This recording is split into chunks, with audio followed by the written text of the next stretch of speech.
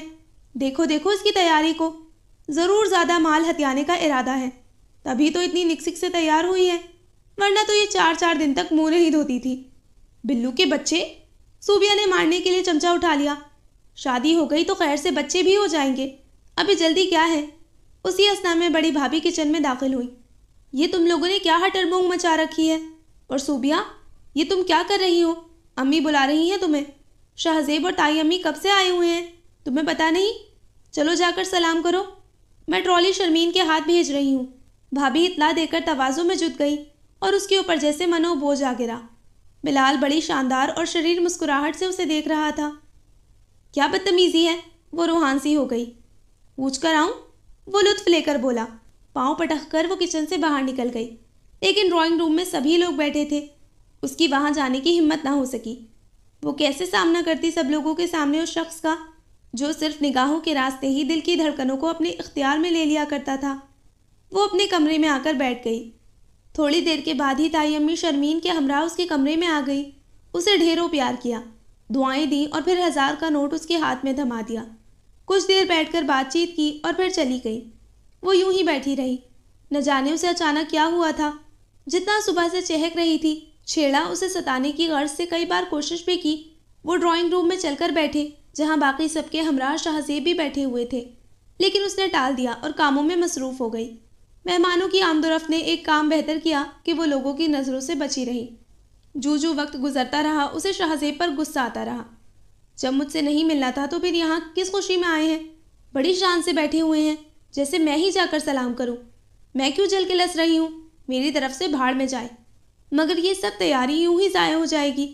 اسے اپنے اوپر رونا آنے لگا۔ معان بلال کچن میں آیا، وہ خالی برتن سنک پہ رکھ رہی تھی۔ ہیلو ڈیئر سسٹر، 1 کپ چائے کا ملے گا؟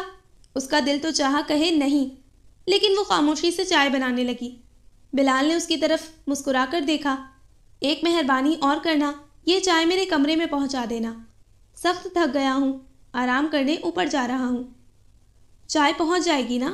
اس نے تسلی کی۔ صوبیہ نے خاموشی سے اسبات میں بس گردن ہلا دی۔ وہ مسکرا کر کچن سے باہر نکل گیا۔ اس نے 1 کے بجائے 2 کپ چائے کے بنائے، ایک اپنے لیے اور ایک بلال کے لیے۔ پھر وہ اوپر آ گئی۔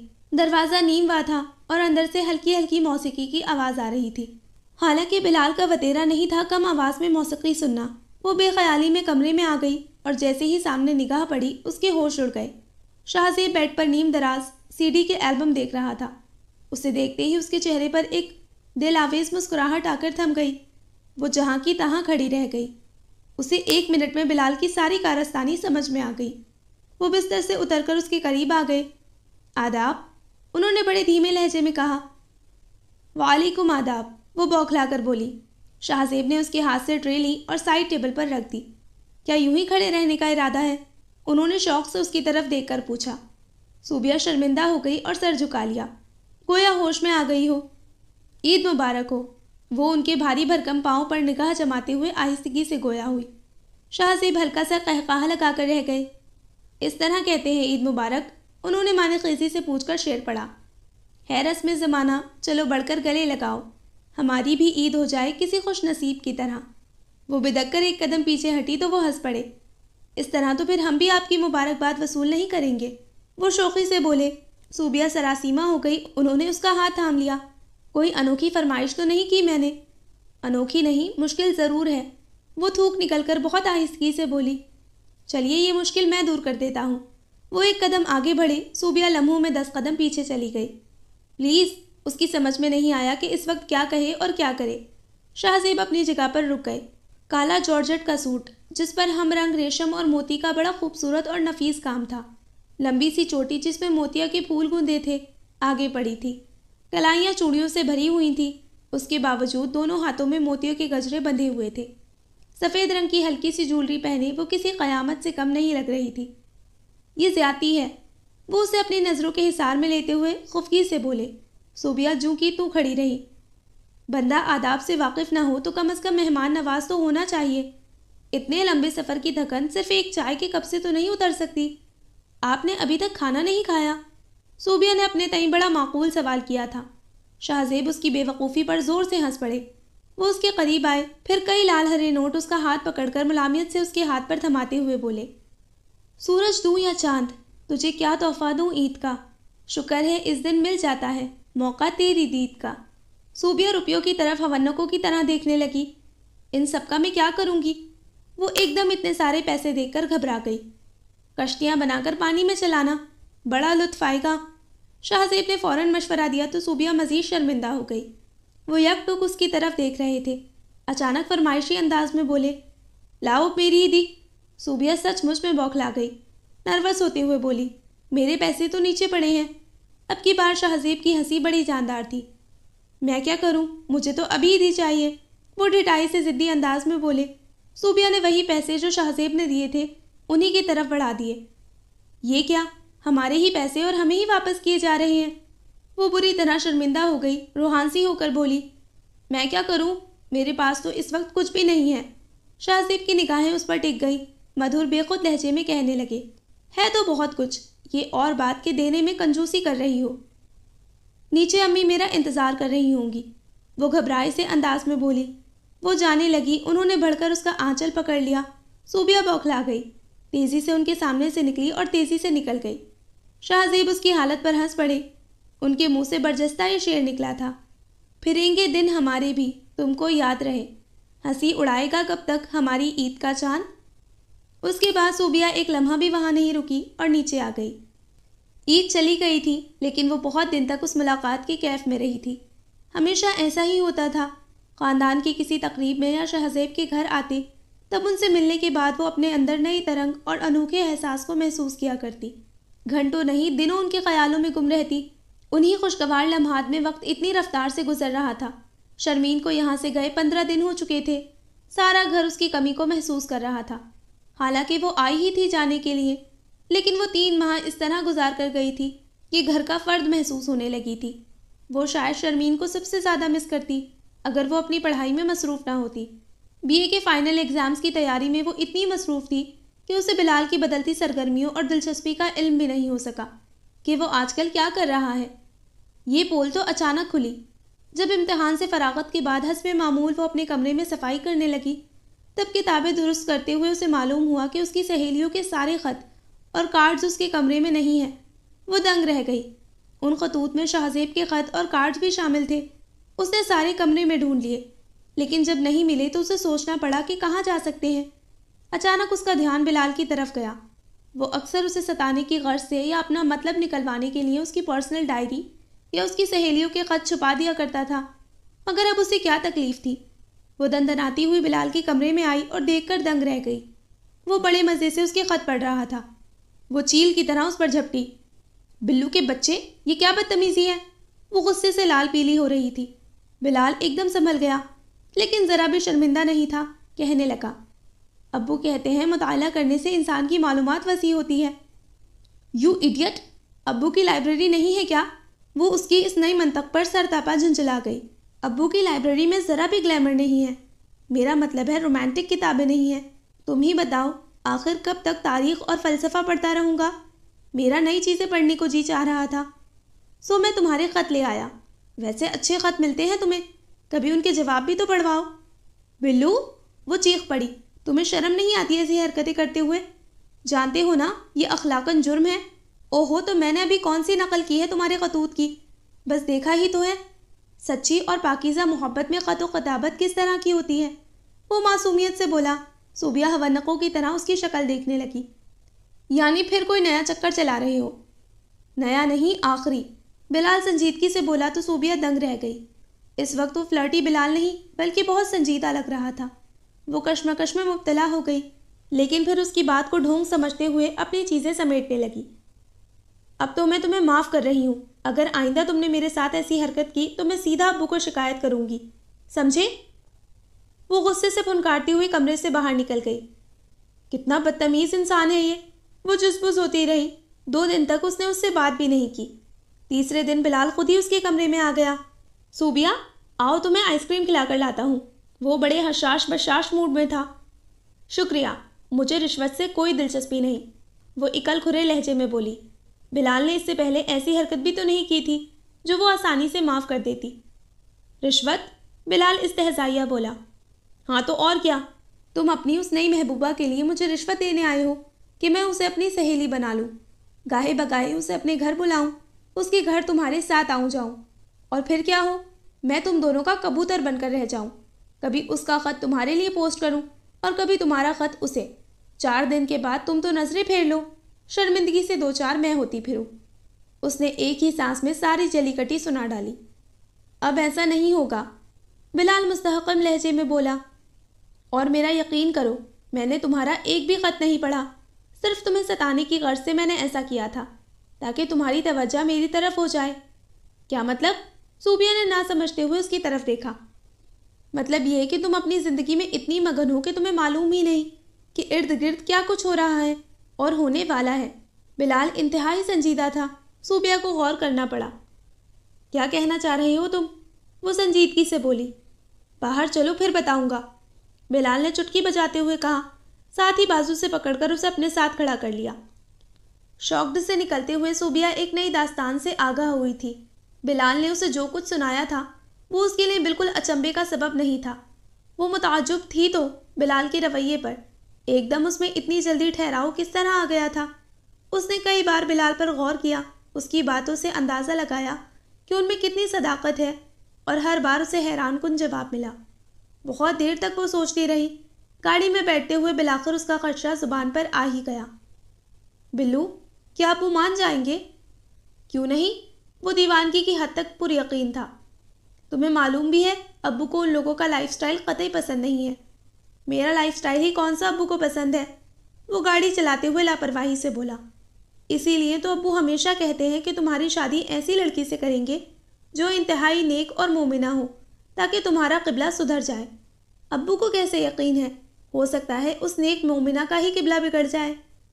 تو گویا تم فیصلہ کیے بیٹھے ہو۔ 100%۔ رہی ابو کی بات تو انہیں میں خود قائل کر لوں گا۔ تمہیں معلوم ہے انہوں نے ہمیشہ میری ہر بات مانی ہے، یہ اور بات ہے کہ دیر سے مانی ہے۔ مطمئن سے انداز میں صوبیہ اس بات میں گردن ہلاتے ہوئے دھیرے سے ہنس پڑی۔ یہ تم آج کل زیادہ ہی لاہور نہیں جانے لگے ہو؟ اب کی بار وہ لاہور سے آیا تو صوبیہ نے ذومانی انداز میں اس سے پوچھا۔ بلال لاپرواہی سے ہنس پڑا۔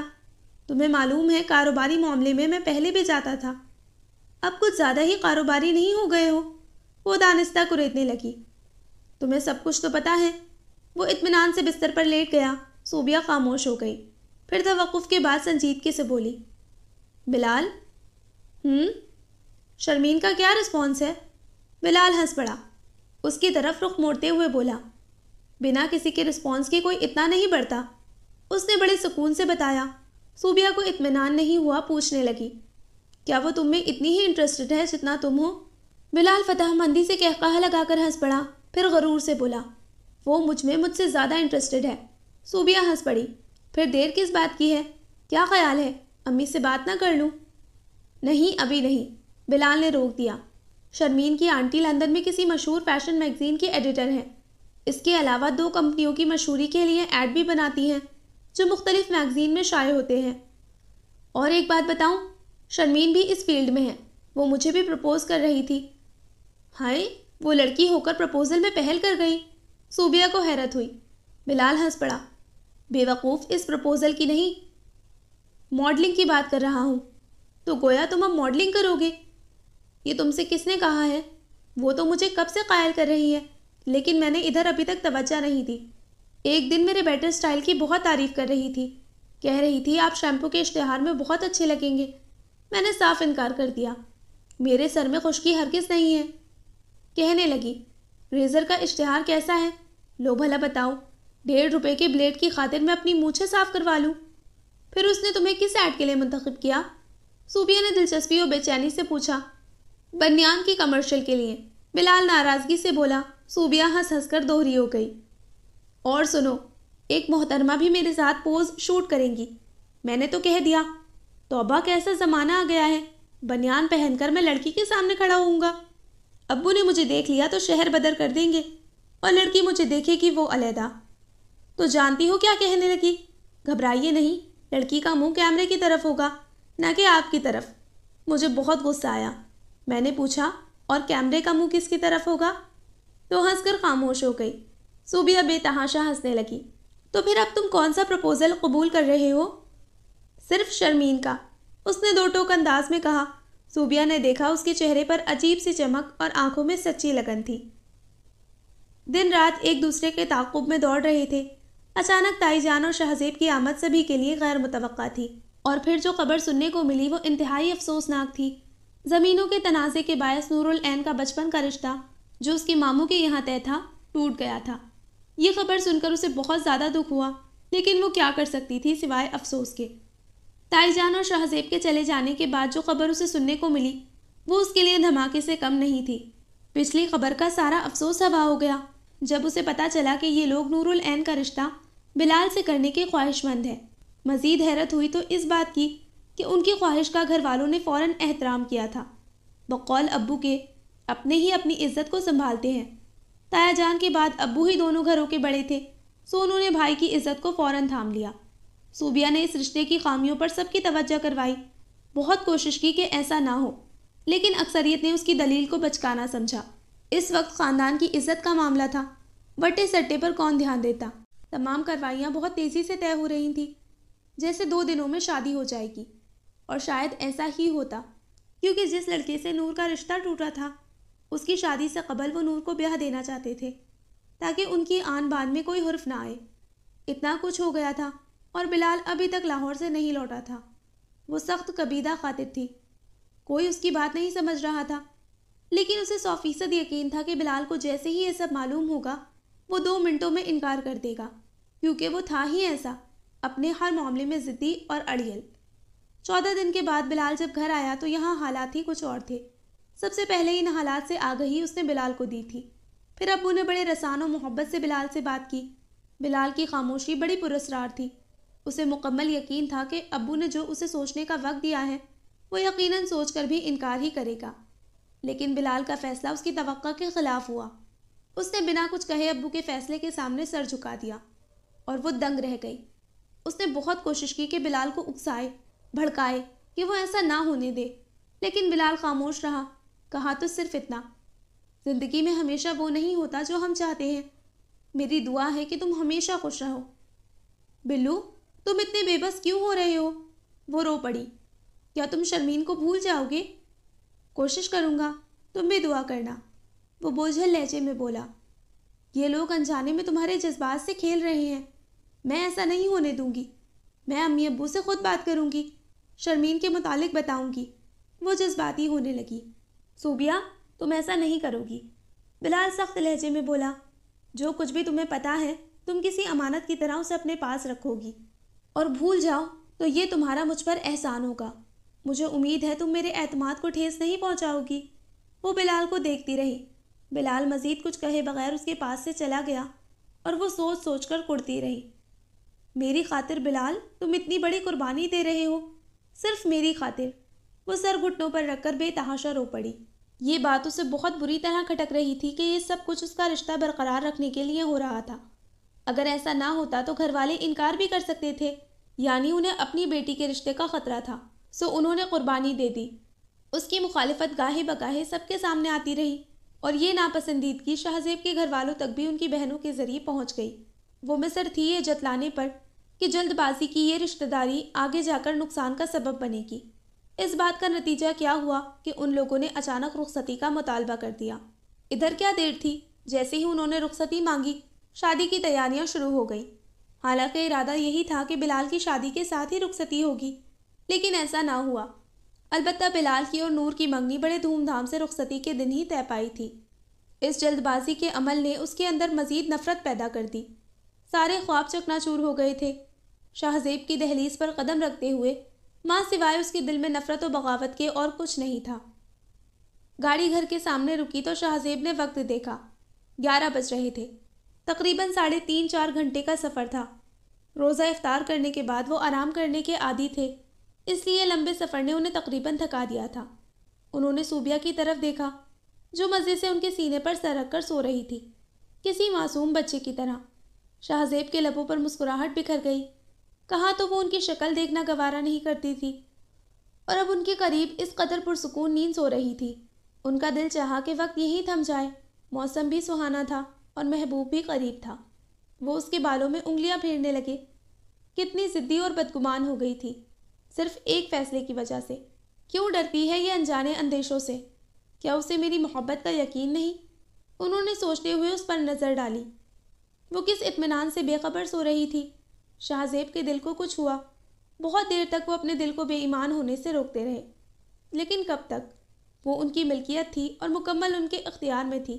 جیسے ہی یہ احساس غالب آیا، انہوں نے جھک کر اپنا استحقاق استعمال کیا۔ صوبیہ نے یکلخت تڑپ کر آنکھیں کھول دی۔ ان کے چہرے پر بڑی شاندار مسکراہٹ تھی۔ صوبیہ کی آنکھوں میں جہاں بے پناہ نیند کا خمار تھا، وہاں حیا کے ساتھ خفگی بھی نمایاں تھی۔ وہ اس کی ناراضگی کو دیکھتے ہوئے دیدہ دلیری سے مسکرائے اور کہنے لگے، ایسا ممکن تو نہیں تھا کہ ہم رات یہی گزار دیتے، چونکہ آپ کو جگانا بھی تھا۔ انہوں نے لاپرواہی سے شانے اچکائے۔ صوبیہ نے جھٹکے سے گاڑی کا دروازہ کھولا اور باہر نکل گئی۔ اس کی ٹانگیں بارے حیا سے ابھی تک کانپ رہی تھیں۔ سحری کا وقت ختم ہونے میں صرف چند منٹ تھے جب شاہ زیب کی آنکھ کھلی۔ وہ ہڑبڑا کر اٹھ بیٹھے۔ گھر میں ذرا بھی چہل پہل نہیں تھی۔ اس کا مطلب ہے صوبیہ بھی ابھی نہیں اٹھی۔ انہوں نے اٹھ کر لائٹ آن کی، پھر کمرے سے بڑبڑاتے ہوئے نکلے۔ رات کے سفر کی تھکن نے کچھ تو اثر دکھانا ہی تھا۔ وہ صوبیہ کے کمرے کی طرف آئے۔ اتفاق سے دروازہ کھلا ہوا تھا۔ وہ بلا دھڑک اندر چلے گئے۔ صوبیہ مدہوش نیند میں سو رہی تھی۔ انہوں نے اس کا بازو پکڑ کر ہلانا چاہا تو ان کا ہاتھ وہیں رک گیا۔ وہ آگ کی طرح تپ رہی تھی۔ انہوں نے تشویش بھری نگاہ اس کے سراپے پر ڈالی، پھر اسے اٹھانے کا ارادہ ترک کر دیا اور کمرے سے باہر نکل آئے۔ کچن میں گئے، کلی کی، ایک گلاس دودھ کا پیا، دانتوں میں برش کیا، اور اسی اثنا میں اذانیں شروع ہو گئیں۔ وہ واپس صوبیہ کے کمرے میں آئے، اس کی پیشانی پر ہاتھ رکھ کر دیکھا، پھر اس پر کمبل اچھی طرح سے پھیلا دیا اور نماز ادا کرنے چلے گئے۔ رمضان میں نماز فجر کے بعد انہیں سونے کی عادت تھی، لیکن اب صوبیہ کی وجہ سے نیند نہیں آ رہی تھی۔ صبح تک اسی پریشانی میں رہے کہ کسی طرح دن نکلے اور وہ ڈاکٹر کو لے کر آئے۔ صبح کی سفیدی ہلکی ہلکی پھوٹ رہی تھی، تب ان کی آنکھ لگ گئی۔ جب ان کی آنکھ کھلی تو اچھا خاصا دن نکل چکا تھا۔ چونکہ وہ ڈرائنگ روم میں ہی لیٹے تھے، حیرت کی بات تھی ملازمہ صفائی کر رہی تھی، تب بھی ان کی آنکھ نہیں کھلی۔ تم اندر کیسے آئیں؟ وہ زرینہ کی طرف متعجب انداز میں دیکھ کر بولے۔ وہ جی، بیگم صاحبہ نے دروازہ کھولا تھا، زرینہ نے جھاڑو روکتے ہوئے بتایا۔ اچھا، تو اس کا مطلب ہے صوبیہ جاگ گئی ہے۔ وہ سوچتے ہوئے اس کے کمرے میں آئے تو صوبیہ کی نماز کی نیت بندی ہوئی تھی۔ یقیناً فجر کی قضا نماز ادا کر رہی ہوگی۔ وہ اس کے انتظار میں وہیں صوفے پر بیٹھ گئے۔ نماز سے لے کر دعا مانگنے تک وہ ایک ٹک اسے دیکھتے رہے۔ صوبیہ جائے نماز طے کر کے رکھنے کے لیے مڑی تو انہیں بالکل اچانک اپنے کمرے میں دیکھ کر ٹھٹک گئی۔ کیسی طبیعت ہے تمہاری؟ انہوں نے کھڑے ہوتے ہوئے پوچھا۔ صوبیہ خاموشی سے جائے نماز رکھنے کے لیے آگے بڑھ گئی۔ انہوں نے بڑھ کر اس کے ہاتھ سے جائے نماز لے لی۔ تمہاری طبیعت صحیح نہیں ہے، تم کو آرام کرنا چاہیے۔ سارا دن آرام ہی تو کرتی ہوں، اور کرتی کیا ہوں؟ وہ تلخی سے بولی۔ شاہ زیب نے اس کی بات کو نظر انداز کر دیا اور بے چینی سے بولے، ناشتہ کر لو، پھر ڈاکٹر کے پاس چلتے ہیں۔ صوبیہ نے بڑی حیرانی سے شاہ زیب کو دیکھا۔ کیا میں اتنے دن تک سوتی رہی ہوں کہ رمضان ختم ہو گیا؟ اس کے انداز میں عجیب سا طنز تھا۔ ایسی بات نہیں ہے، تمہاری طبیعت صحیح نہیں ہے۔ روزہ تو نہیں رکھا ہے تم نے؟ صوبیہ ان کی ہمدردی پر چڑھ گئی۔ اب میں اتنی بھی بیمار نہیں ہوں کہ فرض عبادت ہی ادا نہ کر سکوں۔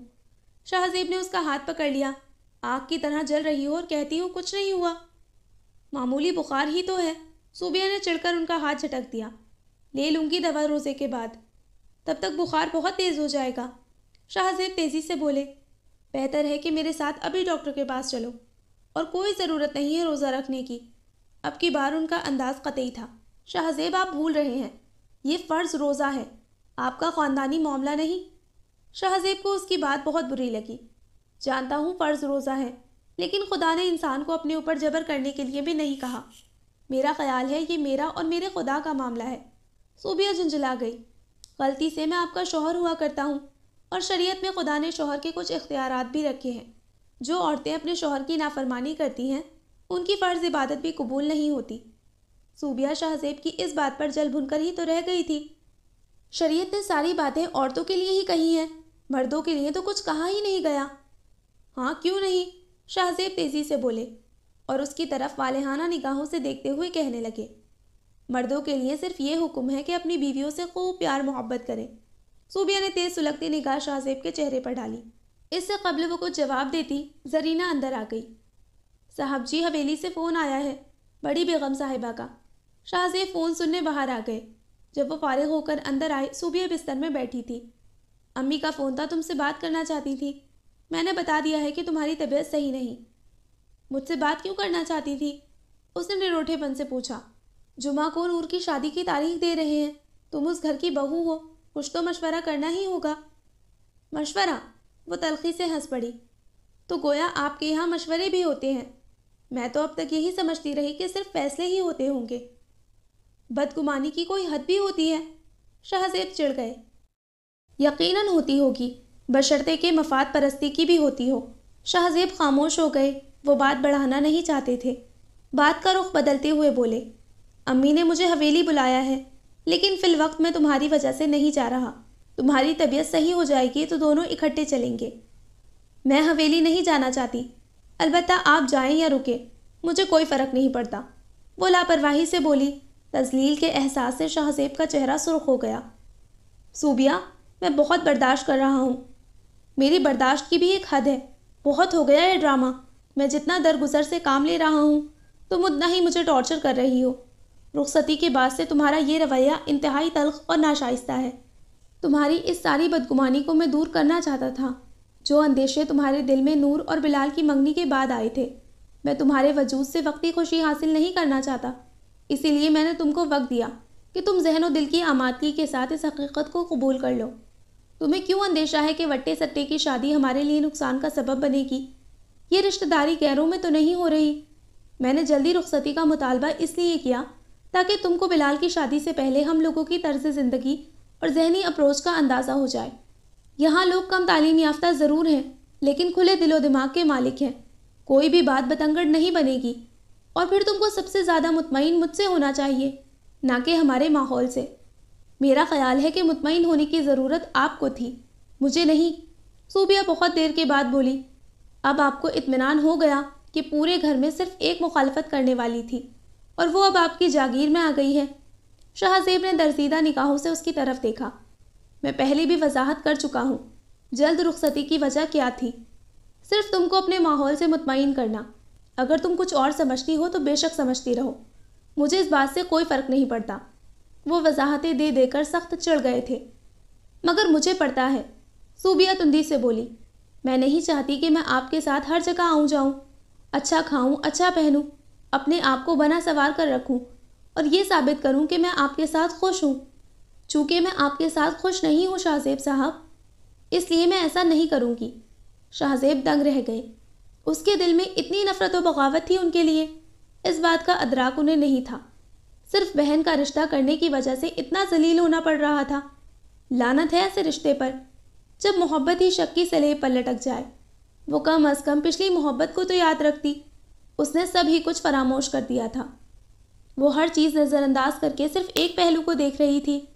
نور گری پڑی تو نہیں تھی، ذرا سی انا کی بات تھی بس، جس کی خاطر یہ سب کچھ کرنا پڑا، اس لیے کہ اس کے لیے بہت سے رشتے ہیں۔ اس کا فیصلہ بدلتے وقت ہمیں اس بات کا دکھ نہیں ہوگا کہ اس کی زندگی پر داغ لگ گیا۔ ہاں البتہ صوبیہ بیگم، آپ کو اس رشتے کی حقیقت کا احساس اچھی طرح سے ہو جائے گا۔ سوچ سوچ کر ان کا دماغ پھٹنے لگا تھا۔ 2 دن انتہائی خاموشی سے گزرے، وہ بھی اس لیے کہ اس کی طبیعت صحیح نہیں تھی۔ وہ چاہتے تھے کہ وہ گھر درست حالت میں جائے۔ تیسرے دن صبح ہی صبح شاہ زیب نے انتہائی خشک انداز میں جب اس سے کہا، صوبیہ گھر چلنے کی تیاری کرو، اس نے ایک لمحے کو تو سوچا کہ یہ حکم ہے یا فیصلہ، پھر دوسرے لمحے اس خیال کو جھٹک دیا، جو کچھ بھی ہے فی الوقت ایسا قدم گھر والوں کو یہ بے وقوفانہ فیصلہ کرنے سے روک سکتا ہے، اور بس یہی خیال اس کے لیے تقویت کا سبب بنا تھا، کیونکہ وہ ایسا ہی کچھ چاہتی تھی۔ وہ گھر چلنے پر فوراً آمادہ ہو گئی۔ شاہ زیب کو اس کا یہ فوری عمل بڑا کھٹکا۔ شاید انہیں ابھی اپنی محبت پر تھوڑا بہت مان تھا، لیکن اس نے سارا ہی مان ختم کر دیا۔ شاہ زیب اسے گھر خود چھوڑ کر گئے تھے۔ اس کے ساتھ ہی انہوں نے چچا اور چچی سے بات کی کہ فی الحال شادی کی تاریخ نہیں دے رہے، عید کے بعد سوچ کر فیصلہ کریں گے۔ سوچ کر فیصلہ کریں گے؟ رئیس احمد نے متعجب انداز میں پوچھا۔ کہیں جلد بازی میں کچھ غلط نہ ہو جائے، ابھی تو ہم سوچ سکتے ہیں، شاہ زیب نے مؤدب اور سنجیدہ لہجے میں کہا۔ رئیس احمد اور صفیہ جہاں دیدہ انسان تھے، دنگ رہ گئے۔ انہوں نے شاہ زیب سے مزید بات کرنا مناسب نہ سمجھا، البتہ ان کے دل میں کھٹکا ضرور آ گیا تھا۔ اپنی تسلی کے لیے انہوں نے شاہ زیب کی امی سے بات کی۔ رقیہ بیگم یہ بات سن کر حیران ہوئی۔ بہرحال انہوں نے یہی کہا کہ شاہ زیب کا اپنا فیصلہ ہے، میں رمضان میں ہی تاریخ دینا چاہتی ہوں۔ شاہ زیب آ جائے گا تو میں اس سے بات کر کے آپ کو جواب دوں گی کہ وہ ایسا کیوں چاہتا ہے۔ آپ بے فکر اور مطمئن رہیں، پتہ نہیں اس نے ایسی بات کیوں کی ہے، میں تو خود فکر مند ہو گئی ہوں۔ صفیہ رقیہ بیگم سے بات کرنے کے بعد مزید پریشان ہو گئی۔ اب ضروری ہو گیا تھا صوبیہ سے بات کرنا۔ صفیہ نے بیٹی سے پوچھا کہ بات کیا ہے، تو صوبیہ نے بڑی صفائی سے جھوٹ بول دیا۔ مجھے نہیں معلوم۔ یہ کیسے ہو سکتا ہے؟ شاہ زیب نے اتنی بڑی بات ایسے ہی کہہ دی؟ کہیں تم نے تو کوئی الٹی سیدھی حرکت نہیں کی؟ ان کا خشرہ زبان پر آ گیا۔ امی، میں شادی سے قبل بھی اس رشتے کی مخالف تھی اور اب بھی ہوں۔ میں پہلے ہی کہہ چکی تھی کہ میں کسی کے دباؤ میں نہیں آؤں گی۔ اس کی ہٹ دھرمی پر امی کا دل ہول گیا۔ بے وقوف، تمہیں معلوم ہے تمہاری ان حرکتوں سے اب ایک نہیں 2 گھر برباد ہوں گے۔ خدا کرے آپ کو یہ بات اب بھی سمجھ میں آ جائے، اس سے قبل پانی سر سے گزر جائے۔ مگر شاہ زیب تو بڑا سلجھا ہوا انسان ہے۔ امی نے تفکر سے اس کی طرف دیکھا۔ لیکن بلال تو میری وجہ سے الجھ گیا ہے، قطعی سے انداز میں کہا اور اپنے کمرے میں چلی گئی۔ شام کو بلال گھر آیا تو اسے اچانک دیکھ کر جہاں خوش ہوا وہاں حیران بھی۔ وہ بھابھیوں کے ساتھ افطاری کا انتظام کر رہی تھی۔ یہ تم کب تشریف لائیں؟ وہ اندر کچن میں آ گیا۔ آج صبح ہی آئی ہوں۔ وہ پکوڑوں کا بیسن گھول رہی تھی۔ ابھی اس سے مزید بات چیت کرتا کہ امی نے آواز دے ڈالی، بلال۔ بلال امی کے پاس چلا گیا۔ وہ بے حد فکر مند اور ملول بیٹھی تھی۔ بلال، میں نے تم سے ایک اہم بات کرنی ہے۔ جی امی کریں۔ وہ ہمتن گوش تھا۔ میں صوبیہ کی طرف سے بے حد فکر مند ہوں، مجھے اس کی سمجھ نہیں آ رہی۔ پھر امی نے ساری بات بلال کی گوش گزار کر دی۔ بلال سوچ میں پڑ گیا۔ اسے صوبیہ سے ایسے رویے کی توقع نہیں تھی۔ بلال، تم دونوں بہن بھائیوں میں بے حد انڈرسٹینڈنگ ہے۔ جتنا تم دونوں ایک دوسرے کے قریب ہو شاید ہی میری کوئی اولاد رہی ہو۔ تم دونوں ایک دوسرے کی بات اچھی طرح سے سمجھ لیتے ہو اور ایک دوسرے کی بات سے واقف بھی ہوتے ہو۔ مجھے یہ بتاؤ، کیا تم اس رشتے سے خوش نہیں ہو؟ نہیں امی، یہ بات آپ نے کیسے سوچی؟ پھر صوبیہ نے کیوں کہا کہ بلال میری وجہ سے الجھ گیا ہے؟ امی کی بات پر بلال ایک لمحے میں بات کی تہہ تک پہنچ گیا۔ وہ بے وقوف اس حد تک حساس ہے، مجھے اس بات کا اندازہ نہیں تھا۔ وہ سوچتے ہوئے ہنس پڑا، پھر ماں کو مطمئن کرنے کی غرض سے بولا، آپ بے فکر رہیں، اگر اسے میری وجہ سے کوئی مس انڈرسٹینڈنگ ہے تو میں اسے کلیئر کر دوں گا۔ بہرحال آپ اطمینان رکھیں، ایسی کوئی بات نہیں ہے۔ بلال کے چہرے پر شگفتہ سی مسکراہٹ تھی۔ نماز عشاء اور تراویح ادا کرنے کے بعد وہ اپنے بستر میں لیٹی ہوئی تھی کہ بلال اس کے کمرے میں آ گیا۔ غم تنہائی منایا جا رہا ہے اور وہ بھی اکیلے اکیلے۔ وہ لائٹس آن کرتا ہوا خوشگوار انداز میں اس کے قریب آ کر بیٹھ گیا۔ تم سے کس نے کہا کہ میں غم تنہائی منا رہی ہوں؟ وہ ذرا سا ہنس کر سیدھی ہو گئی۔ تمہاری شکل سے تو ایسا ہی لگ رہا ہے کہ تم بے حد سوگوار ہو۔ کیا کروں، میری شکل ہی ایسی ہے، باقی سب لوگوں کی طرح منافقت سے کام نہیں لے سکتی۔ جو دل میں ہوتا ہے وہ چہرے پر عیاں رہتا ہے۔ اس نے طنزیہ ہنس کر کہا۔ یہاں کون منافقت کر رہا ہے؟ وہ تھوڑا سا مسکرایا۔ تم اور کون؟ وہ تندی سے بولی۔ تم منافقت کر رہے ہو۔ اگر تم پہلے ہی ساری بات امی ابو کو بتا دیتے، آج نور سے نہیں شرمین سے تمہارا رشتہ طے ہو چکا ہوتا۔ مگر تم کیوں چپ رہے؟ میری وجہ سے، ہے نا؟ بڑی فکر ہے تمہیں میری۔ تمہیں ہی کیا، باقی سب کو بھی، وہ مشتعل ہو کر بولی۔ تمہاری غلط فہمی ہے یہ، بلال آہستہ مگر قطعی سے انداز میں بولا۔ شرمین کو دھوکہ دے کر تم نور سے شادی کرو گے، یہ میری غلط فہمی ہے۔ یاد رکھو یہ غلط فہمی مجھ پر واضح ہے۔ اسٹاپ اٹ، بلال مشتعل ہو گیا۔ دھوکہ دیا نہیں ہے میں نے، بلکہ میں دھوکے میں رہا ہوں۔ شرمین مجھ سے محبت نہیں کرتی تھی، اس کے باوجود کہ میں اسے پہلی نظر میں بہت اچھا لگا تھا۔ وہ ہمیشہ میری تعریف کرتی، جو کہ میری حوصلہ افزائی کا سبب بنی، اور میں بڑھتے بڑھتے بہت بڑھ گیا۔ What do you mean? کیا وہ تم میں انٹرسٹڈ نہیں تھی؟ صوبیہ بری طرح چونکی۔ وہ مجھ میں انٹرسٹڈ تھی اور بے حد انٹرسٹڈ تھی، لیکن صرف ایک ماڈل کی حیثیت سے۔ وہ مجھے دیکھتی اور سراہتی۔ وہ میری ظاہری خوبیوں کی تعریف کرتی تھی تو اپنی فیلڈ میں ایک نئے چہرے کو متعارف کروانے کے لیے۔ اسے میرا ہیئر سٹائل، قد و قامت، چال ڈھال، غرض پورا وجود پسند تھا، لیکن اس وجود میں ایک دل بھی ہوتا ہے، اس نے اس طرف کبھی دھیان نہیں دیا۔ بلال سر جھٹک کر خاموش ہو گیا۔ صوبیہ حیرانی سے اس کی طرف دیکھ رہی تھی اور یقین کرنے کی کوشش کر رہی تھی۔ مجھے اپنے نظر انداز کیے جانے کا دکھ ملال نہیں، افسوس تو اس بات کا ہے کہ میں اسے صحیح سمجھ نہیں سکا اور اس سے اظہار محبت کر بیٹھا۔ کاش میں اپنے جذبے ضائع نہ کرتا۔ کتنے سکون سے کہہ گئی تھی وہ، بلال صاحب معاف کیجیے، میں نے آپ کے بارے میں کبھی ایسا نہیں سوچا۔ میری تو دلچسپی کا مرکز صرف یہ تھا کہ آپ ہمارے میگزین میں بطور ماڈل کام کریں۔ یہ تذلیل میری برداشت سے باہر تھی، کئی دن لگے مجھے سنبھلنے میں۔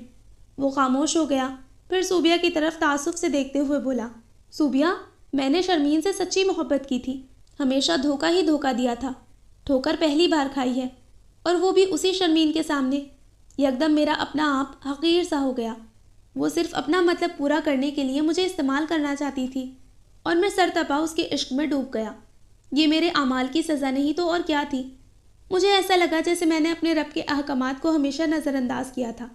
آج اس نے اپنی ایک حقیر بندی کے ذریعے مجھ سے بدلہ لے لیا۔ سب فیصلے خدائے پاک کے ہوتے ہیں۔ انسان اپنے آپ کو کیا کچھ سمجھتا ہے، مگر خدا کے سامنے وہ کچھ نہیں ہے۔ بلال خاموش ہو گیا۔ صوبیہ حیرت سے اسے تک رہی تھی۔ جب میں لاہور سے آیا تو شدید نفسیاتی دباؤ کا شکار تھا۔ میں نہیں چاہتا تھا کہ میرا اعمال نامہ سب کے سامنے کھلے۔ میں نے عہد کر لیا تھا کہ میں خود سے کبھی یہ بات کسی کو نہیں بتاؤں گا۔ مجھے پتہ لگا وہ میرا رشتہ نور سے کرنا چاہتے ہیں۔ میں خاموش ہو گیا۔ زندگی میں پہلی بار میں نے صرف ایک لڑکی کی خواہش کی تھی، اور وہ بھی شرمین۔ شرمین کے بعد کوئی بھی لڑکی میری بیوی ہو سکتی تھی، سو میں نے نور کے لیے ہاں کر دی، بنا کسی دباؤ یا مصلحت کے۔ یہ فیصلہ میرا اپنا تھا۔ صوبیہ کو لگا جیسے ایک بھاری بوجھ اس کے کندھوں سے سرک گیا ہو۔ اس نے تشکر سے اپنا سر گھٹنوں پر ٹکا دیا۔ اب تم بتاؤ، تم نے یہ کیا کیا ہے؟ صوبیہ نے توقف سے سر اٹھایا اور ملال سے بلال کی طرف دیکھا۔ تم یہ سب کچھ مجھے پہلے نہیں بتا سکتے تھے؟ وہ رنجیدہ ہی نہیں شرمندہ بھی تھی۔ اگر مجھے اندازہ ہوتا تمہاری بے وقوفیوں کا تو میں تمہیں یقیناً ضرور بتا دیتا۔ صوبیہ خاموش ہو گئی تھی، یوں جیسے گہری سوچ میں مبتلا ہو۔ کیا سوچنے لگی ہو؟ بلال نے نرمی سے پوچھا۔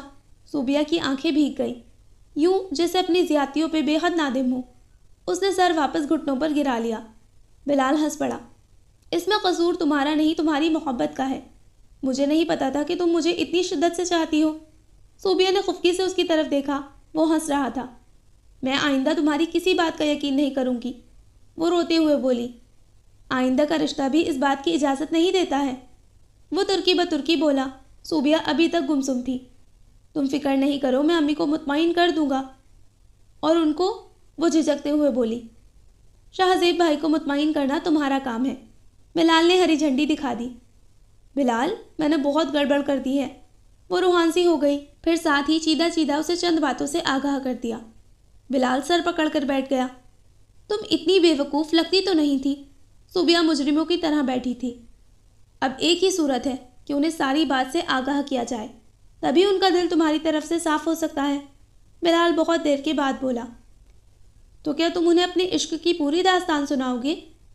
تم نے کام ہی ایسا کیا ہے کہ یہ داستان اب چھپائی نہیں جا سکتی۔ وہ کچھ ناراضگی سے بولا، پھر قدرے سوچ کر کہا، بہرحال پوری بات تو نہیں بتائی جا سکتی، اس میں میری انسلٹ بھی ہوگی۔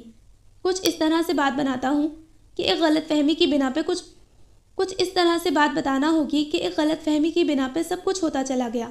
آخر تمہیں بھی تو سرخرو کرنا ہے۔ خیر تم فکر نہیں کرو، سب ٹھیک ہو جائے گا۔ آج 18واں روزہ تھا، حالانکہ بلال شہزیب سے مل آیا تھا اور انہیں ساری بات سے آگاہ کر دیا تھا، پھر بھی وہ اسے لینے نہیں آئے۔ ہاں البتہ تاریخ کا دن طے ہو گیا تھا۔ رمضان کے آخری جمعے میں وہ لوگ تاریخ دے رہے تھے۔ صوبیہ کے دن کشمکش میں گزر رہے تھے، ایک ایک لمحہ بھاری ہو رہا تھا۔ جمعے کو وہ لوگ بلال کی تاریخ لینے کے لیے گئے تو صوبیہ بھی ادھر سے ہی چلی گئی۔ فنکشن ختم ہونے کے بعد رقیہ بیگم نے بہو کو اپنی طرف سے ہی روک لیا، چونکہ تاریخ بہت مختصر تھی، یعنی 15 دن کی رکھی گئی تھی۔ فنکشن عید کے دوسرے دن سے شروع ہو جانا تھا، اس لیے صوبیہ کو رکنا پڑا۔ نور باصلاحیت اور اچھی لڑکی تھی، دیکھنے میں بے حد خوبصورت، البتہ کم تعلیم یافتہ، لیکن سلیقے اور طور طریقے سے قطعی کم پڑھی لکھی نہیں لگتی تھی۔ صوبیہ اب اسے نئے زاویے سے دیکھ رہی تھی، اس میں کہیں کوئی تنقید کی گنجائش نہیں نکلتی تھی۔ وہ شرمین کی طرح ماڈرن تو نہیں تھی، البتہ نیک سیرت اور باحیا تھی، جیسا کہ ابو کی خواہش تھی۔ سیما اور ربیہ بھی رہنے کے لیے آئی ہوئی تھی۔ دن رات مصروفیت میں گزرنے لگے، رمضان کے چھوٹے چھوٹے دن اور بے پناہ مصروفیت، دن گزرنے کا پتہ ہی نہیں لگ رہا تھا۔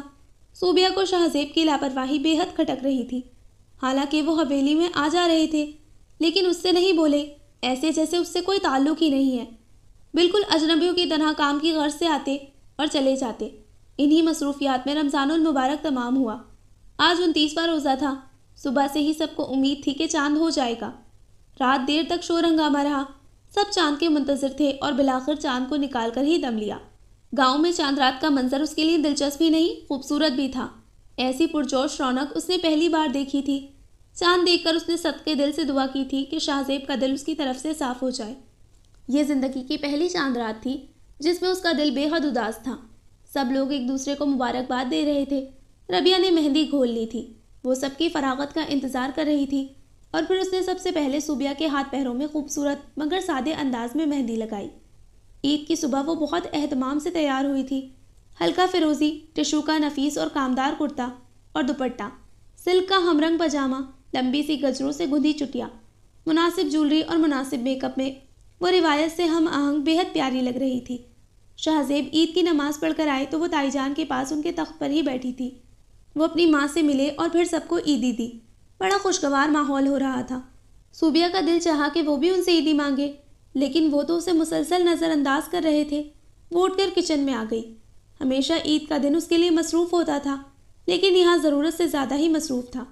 سیما اور ربیہ کے سسرال پھر گاؤں میں ایک دوسرے کے یہاں آنے جانے کی روایت بھی بہت زیادہ لگتی تھی، اس لیے سارا دن مہمانوں کا تانتا بندھا رہا اور وہ یہی موقع تلاشتی رہی کہ کسی طرح شہزیب سے ملاقات ہو سکے، لیکن دوپہر کے بعد وہ اسے گھر میں نظر ہی نہیں آئے، یوں جیسے غائب ہو گئے ہوں۔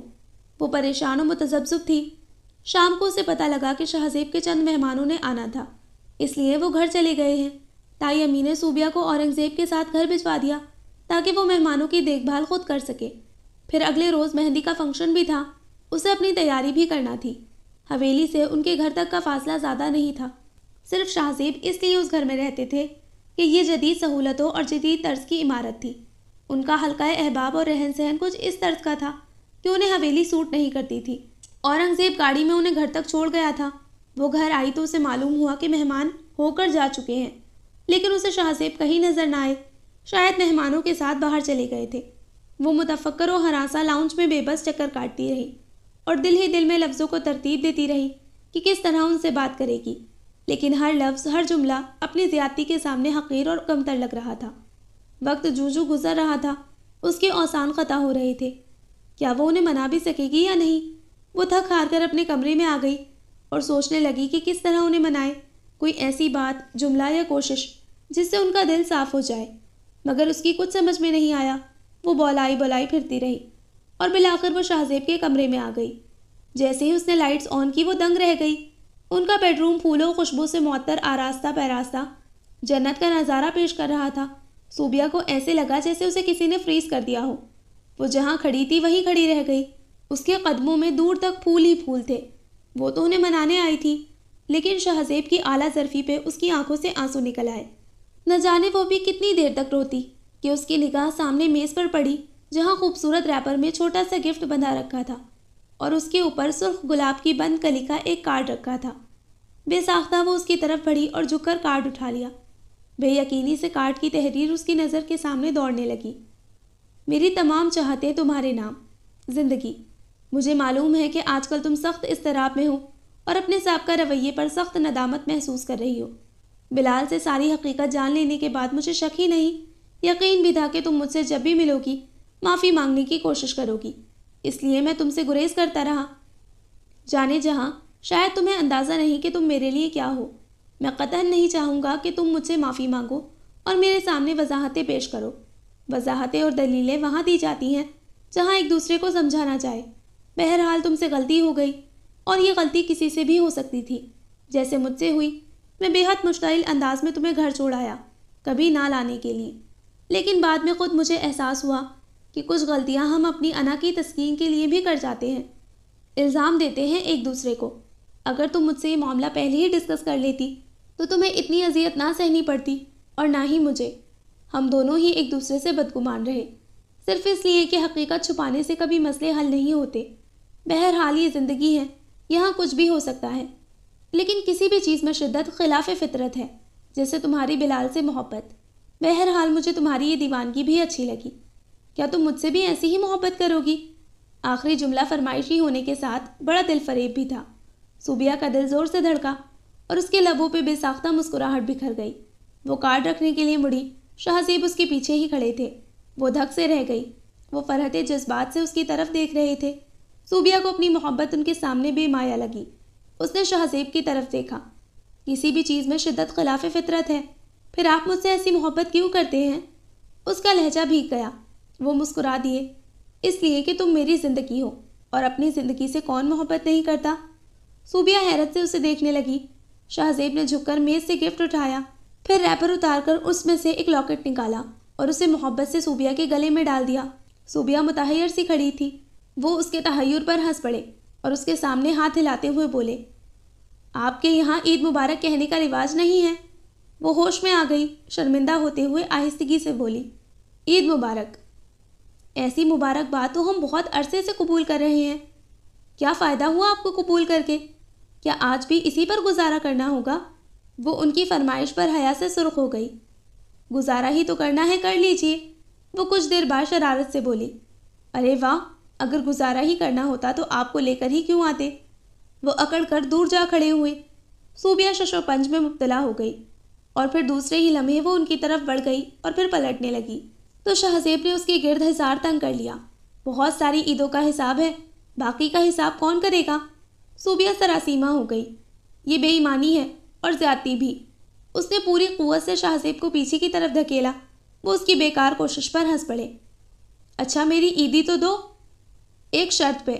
ان کی فرمائش پر صوبیہ فوراً بولی، پچھلی عیدوں کا حساب نہیں ہوگا۔ وہ ہنس پڑے، یہ حساب تو روزے قیامت تک چلے گا۔ آج کی عیدی بھی پھر آپ کو روزے محشر میں ہی ملے گی۔ صوبیہ ان کے بازو سے فرار ہونے لگی۔ سمجھو آج ہی حشر کا میدان ہے۔ انہوں نے فرار کی ساری راہیں مستعد کر دی۔ صوبیہ کی سٹی گم ہو گئی۔ شہزیب کا قہقہا بڑا جاندار تھا۔ دونوں کے لیے عید کا دن جتنا اداس تھا، اس کی شام اتنی ہی دلکش و دل فریب تھی۔ So listeners, this was the end of the novel میری عید تو تم ہو by میمونہ خورشید۔ اور یہ ناول مجھے تو اچھا لگا، اب آپ لوگ بتائیے کہ آپ کو کیسا لگا۔ جلدی ملتے ہیں ایک نئے ناول کے ساتھ، تب تک اپنا خیال رکھیے، دعاؤں میں یاد رکھیے۔ اللہ حافظ۔